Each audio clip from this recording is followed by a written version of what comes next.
Are you a citizen? I got naturalized in 1997. 97. Yeah. And how long did that process take?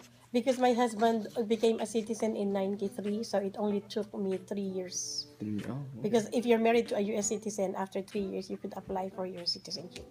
Did you have to pay like a lot? Or... Those years, I think we spent about less than $500 for everything. Wow. Yeah, unlike nowadays, it's more expensive. How did you guys move to the States? You got petitioned? No. My husband, who Oh. was my boyfriend then, after we got married, he came back to the United States. He was petitioned by his mom when he was single. And then after we got married, he was not a U.S. citizen yet. He wanted me to come over and join him. So what I did was to join a workshop all the way in Connecticut. Oh, man. Didn't come back. Oh, man. The university endorsed me, although I did not get any funding from the university. Yeah, so for about almost a year and a half, I was undocumented. It's okay. Interesting. Yeah, Yeah. it is. So from June of 91 to January of 93, I was undocumented. And then afterwards, he filed a petition for me. At first, we thought I would be sent home because that's what people were saying, that I would be sent home, get my visa in, like, everything to be processed in the Philippines. But I was so glad my husband did everything. Like, if we had questions, we did not hire a lawyer because it was only my husband who was working. That's why the transition was so hard. I was just a stay-home mom, taking care of our oldest kid. And every time we had a question, I didn't come with him to the immigration, to INS.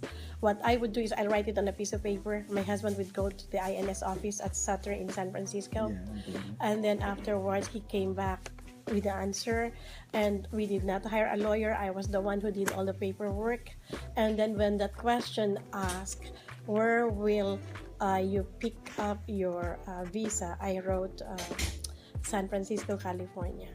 Had I written Manila, Philippines, they would send me back. Yeah, and I did not ask any funding from the university. That's why they cannot send me back, because when my husband was petitioning, or we were processing the papers, the interviewer asked for my J1 because I had a J1 visa. He looked for my J1 visa, so I showed it to him, and on it was stated that I don't have the 2-year. It's like a 2-year thing where you have to stay there for 2 years.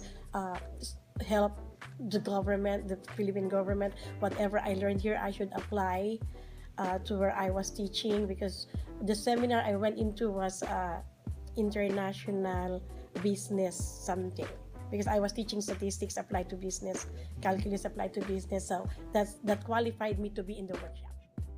And were you happy during your oath taking?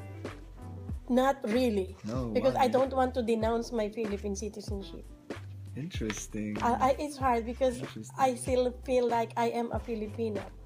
And because even if you are a naturalized US citizen, they look at you differently. Yeah. That's why at first I don't want to do it, but I wanted my parents to be able to come here. That's why my parents came in 98 up to 2013, and they decided to go back home.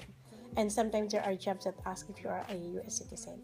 That's why my husband said it's better that you do it, so that the chances for you to get a job